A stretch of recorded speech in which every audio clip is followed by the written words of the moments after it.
Hello. അപ്പം നമ്മുടെ പുതിയൊരു വീഡിയോയിലേക്ക് എല്ലാവർക്കും സ്വാഗതം.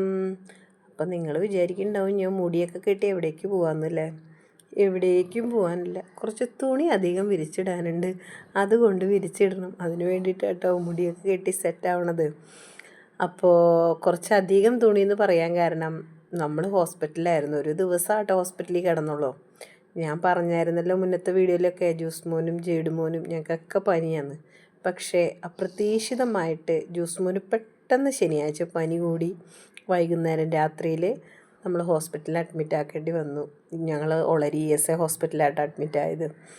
പകൽ നമ്മളിവിടെ വീടിൻ്റെ അടുത്തുള്ളൊരു ഡോക്ടറെ കാണിച്ചു. അപ്പോൾ മരുന്ന് കൊടുത്തെങ്കിൽ അവൻ അങ്ങോട്ട് കുറഞ്ഞില്ല. അവൻ വളരെ ടയേർഡായിരുന്നു. ഫുഡ് കഴിക്കാണ്ടും ഛർദിയും ഒക്കെ വന്നിട്ട് ആകെ ബുദ്ധിമുട്ടായിരുന്നു. അങ്ങനെ ഹോസ്പിറ്റലിൽ നമ്മൾ ശനിയാഴ്ച രാത്രി പോയി ബ്ലഡൊക്കെ ടെസ്റ്റ് ചെയ്തു. അപ്പോൾ ഇൻഫെക്ഷൻ ഉണ്ട് ബ്ലഡിൽ. അത് കാരണം അന്നവിടെ കിടക്കേണ്ടി വന്നു. പിന്നെ പിറ്റേ ദിവസം വൈകുന്നേരമായപ്പോൾ നമ്മൾ വിട്ടു. ആൻറ്റിബയോട്ടിക്കൊക്കെ തന്നു. എന്ന് വെച്ചാൽ കുഞ്ഞു മോനല്ലേ ഉള്ളത്. അപ്പോൾ അവനെ വെച്ചുകൊണ്ട് അവിടെ നിൽക്കലേ ശരിയാവില്ലല്ലോ. അത് കാരണം നമ്മൾ ഡിസ്ചാർജ് നമുക്ക് തന്നു. അങ്ങനെ നമ്മൾ വീട്ടിൽ വന്നു. അപ്പോൾ മരുന്നൊക്കെ കഴിച്ച് ബെറ്ററായിട്ട് വരണു അവൻ. അപ്പോൾ കുറേ തുണി അലക്കി വിരിക്കാനുണ്ടായിരുന്നു. മേളിൽ ചെന്നപ്പോൾ തുണി ഇടുമ്പോഴേക്കും പറന്ന് പോവുക. കാറ്റ് അതുപോലെ ഏറ്റവും മേളിലാകുമ്പോൾ നല്ലപോലെ കാറ്റ് വീശുമല്ലോ. ഞാൻ പെറുക്കിയിടും നിലത്ത് വീഴും, പെറുക്കിയിടും നിലത്ത് വീഴും. ഞാൻ വിചാരിച്ചു ഞാനിനി അങ്ങനെ എന്താണ് പറന്ന് താഴെ വീഴുമോയെന്ന്. അതുപോലത്തെ കാറ്റായിരുന്നു കേട്ടോ. അങ്ങനെ തുണിയൊക്കെ വിരിച്ചിട്ട് കുറച്ച് നേരം അവിടെ നിന്ന്, പിന്നെ അവിടെ നിന്ന് കാറ്റ് കൊള്ളലൊരു രസം തന്നെയാണ് കേട്ടോ. എനിക്ക് ചുമ അങ്ങോട്ട് വിട്ട് മാറിയിട്ടില്ല കേട്ടോ. എന്താണെന്നറിയില്ല, നല്ല ചുമ എപ്പോഴും. കാലാവസ്ഥയുടെ തോന്നുന്നു, എല്ലാവർക്കും ഉണ്ടെന്ന് തോന്നുന്നു. ഇവിടെ അത് പിള്ളേർക്ക് ഇങ്ങനെ മാറി മറിഞ്ഞ് ഇങ്ങനെ വന്നുകൊണ്ടിരിക്കുക. എന്താ ചെയ്യുക? ഇതൊക്കെ ഒന്ന് മാറിയായിരുന്നെങ്കിൽ സമാധാനമായേനെ. ഇനിയിപ്പോൾ ദേ തുണിയൊക്കെ വിരിച്ച് കഴിഞ്ഞ് താഴെ ചെന്നിട്ട് നമുക്ക് ഉച്ചക്കത്തേക്ക് എന്തെങ്കിലുമൊക്കെ വെക്കണം. തുണിയൊക്കെ വിരിച്ചിട്ട് നല്ല വെയിലാട്ടോ മേളിലും. കാറ്റും ഉണ്ട് വെയിലും ഉണ്ട്. ചെന്നപ്പോൾ എനിക്കൊന്ന് വിശന്നു. അപ്പോൾ രാവിലെ ഒരു കേക്ക് മേടിച്ച് വെച്ചിട്ടുണ്ടായിരുന്നു. അപ്പോൾ അതൊന്ന് കഴിച്ചു കേട്ടോ. പിള്ളേരും ഞാനൊക്കെ കൂടി ഇരുന്ന് കഴിച്ചു. അപ്പോൾ അവർ പറഞ്ഞിട്ട് നല്ല ടേസ്റ്റ് ഉണ്ടെന്നൊക്കെ പറയണു. എനിക്ക് അത്ര വലിയ ടേസ്റ്റൊന്നും ആയിട്ട് തോന്നിയില്ല. അപ്പോൾ അതേ ഉച്ചക്കത്തേക്ക് ഇന്നലെ ചീര മേടിച്ചിട്ട് വന്നായിരുന്നു. അപ്പോൾ അതൊക്കെ ഞാൻ അരിഞ്ഞ് സെറ്റാക്കി വെച്ചു. ഇന്നലെ ചായയും ജോലി കഴിഞ്ഞ് വന്നപ്പോൾ ചീര മേടിച്ചിട്ട് വന്നു കേട്ടോ.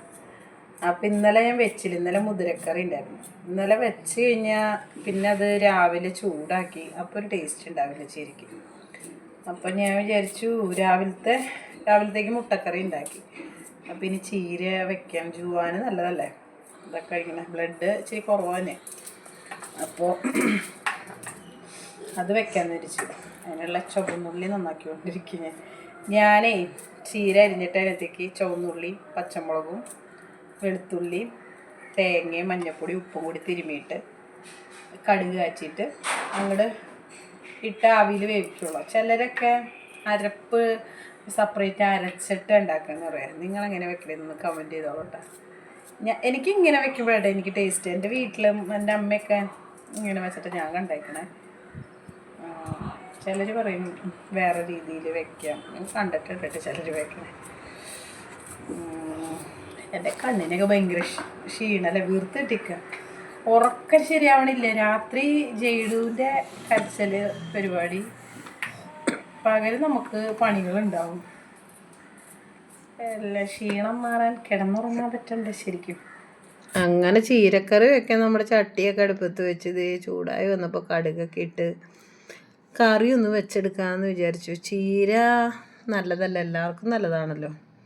അപ്പോൾ പിന്നെ പുറത്തേക്ക് നോക്കിയപ്പോൾ നല്ല വെയിലും ഉണ്ട്, അതുപോലെ തന്നെ കാറ്റും ഉണ്ട് കേട്ടോ. അപ്പം ഞാൻ ഈ ചീരയൊക്കെ ഉണ്ടാക്കുമ്പോൾ 2-3 വറ്റൽമുളകൊക്കെ ഇങ്ങനെ ഇട്ട് മൂപ്പിക്കും കേട്ടോ. വെറുതെ ഒരു രസം, കാണുമ്പോൾ കറിക്ക് ഒരു നല്ല ഭംഗി, അതിന് വേണ്ടിയിട്ട് ഇടണം കേട്ടോ. അങ്ങനെ അരിഞ്ഞു വെച്ച ചീരയൊക്കെ അതിനകത്തേക്ക് ഇട്ട് നല്ലോണമൊക്കെ ഇളക്കി സെറ്റാക്കി അത് മൂടി അവിടെ വെച്ചു കേട്ടോ. അപ്പോഴേക്കും അതവിടെ ഇങ്ങനെ ആവി കൊണ്ടിരുന്ന് വെന്തോളൂല്ലോ. അപ്പോൾ ഉച്ചക്കത്തേക്കുള്ള കറി രാവിലെ നമ്മൾ മുട്ടക്കറി ആയിട്ട് ഉണ്ടാക്കി, ഉപ്പുമാവും മുട്ടക്കറി. അപ്പോൾ അതിൻ്റെ ഉണ്ട്, കറി ബാക്കിയുണ്ട്. അതൊക്കെ കഴിഞ്ഞ് ജേഡുമോൻ അവിടെ ചേട്ടനുമായിട്ടുള്ള തല്ലുപിടുത്തൊക്കെ കഴിഞ്ഞിട്ട് ഇവിടെ വന്നത് എൻ്റെ തവിയൊക്കെ എടുത്ത് ഇതൊക്കെ അടിച്ച് പൊട്ടിക്കുമെന്ന് തോന്നണേ. അങ്ങനെ ഞാൻ വീട്ടിലെ പണികളൊക്കെ ഒരു പ്രകാരത്തിൽ തീർത്തിട്ട് എനിക്കും ഭയങ്കര ക്ഷീണം. കഫക്കെട്ട് അങ്ങോട്ട് ശരിക്കും മാറാത്ത കാരണവും എന്തോ ആശുപത്രിയിലൊക്കെ പോയി വന്ന കാരണമാണോ ഇനിയൊന്ന് പോയി കുളിക്കണം. അപ്പോൾ ബൈ.